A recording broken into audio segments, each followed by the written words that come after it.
Gear Seekers, I'm Nick. Last time we looked at a monitor, it was the MSI Optix MPG27CQ. What if I told you MSI heard what we all had to say about the MPG27CQ and made it better? In fact, so much better that it's not even the same screen anymore. Well, this video wouldn't exist if we didn't have something extra juicy to share with you.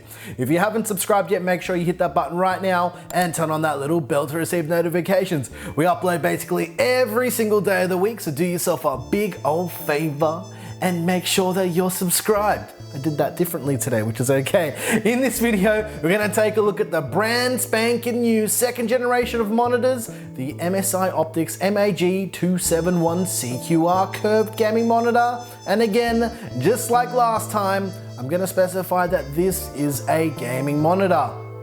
Let's do it.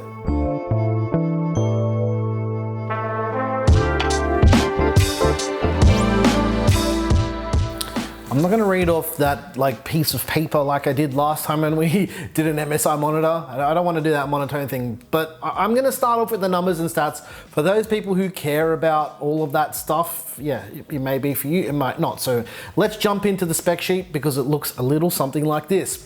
It features a 27-inch VA panel with a resolution of 2560 by 1440 with a peak brightness of 400 nits. It's a curved display with an 1800R curve. It features AMD's FreeSync adaptive sync technology with a response time of 1 millisecond. It supports 115% of the sRGB color space and 90% of the DCI-P3 color space.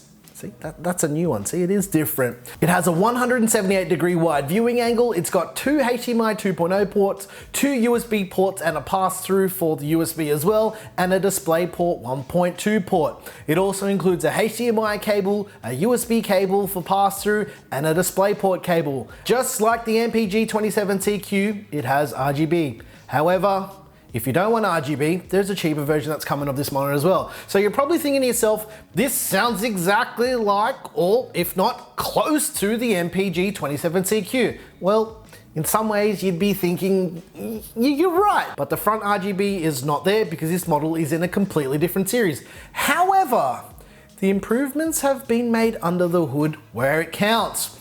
Because it's a gaming monitor, you can't expect it to have the most accurate colors. Except this version kinda does. One of the first things I noticed when I used this monitor was the colors looked instantly better, and some of the issues people had with ghosting, with stuff moving quickly across the screen, well, they're gone. They're gone. They don't exist anymore. This second generation display from the get-go is, how can I put it? It's just better. It's a better screen. It features a resolution of 1440p, which sits somewhere between Full HD and 4K. If you come from 1080p, it's a lot better, it's a lot clearer, and it's a significant jump in fidelity. Just be aware though, if you're wanting to push some serious pixels with this display, you're gonna need a GPU that can push all of those pixels, which kind of leads me into the next thing. This is a FreeSync display, so to take full advantage of adaptive sync, you'll need to have an AMD GPU. Luckily for us, we got a few Vega 64 sitting around, and we pulled one out of our Crossfire machine to do all of the testing with this monitor, so we were good to go. I've talked to death about adaptive sync before on this channel. If you're new here, well, you might not know that. If the display is in your budget and does exactly what you want, the adaptive sync technology shouldn't matter too much.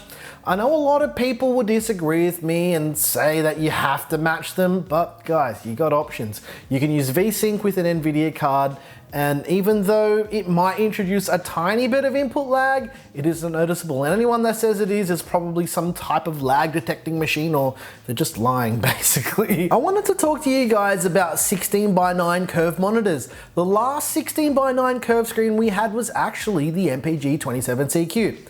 Here's the story for you guys. The other night we went out to dinner with a mate and he was asking me about 16:9 curved monitors and whether or not I thought they were any good or there was a point to them. My response went a little something like this. It depends on your viewing angle and your viewing distance. At a distance, any further away than arm's length, well, the aspect ratio seems a bit odd. But if the screen is closer and at a lower angle, it's one of the most immersive experiences you can have while gaming. All right, let's switch lanes and just go back to the monitor itself. The built-in joystick on the back of the screen for the menu system is really easy to use, and everything is really easy to understand in the menu system.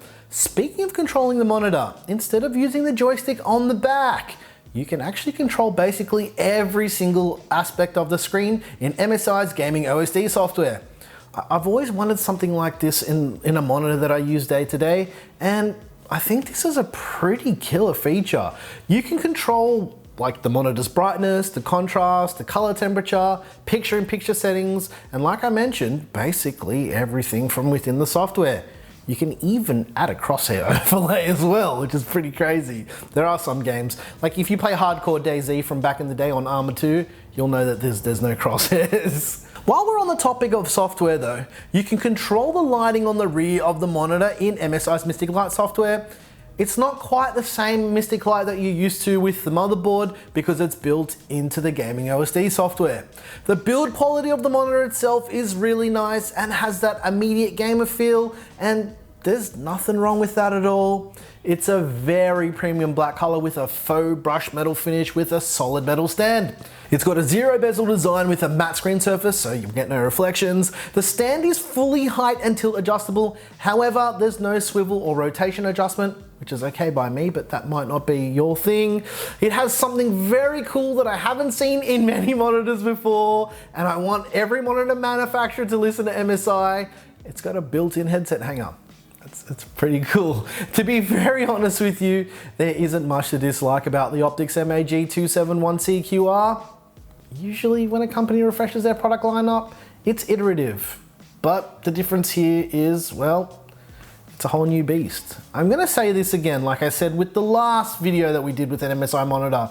MSI might not be the first brand to come to mind when you think of monitors, but Apple wasn't that brand when you thought about phones not too long ago either.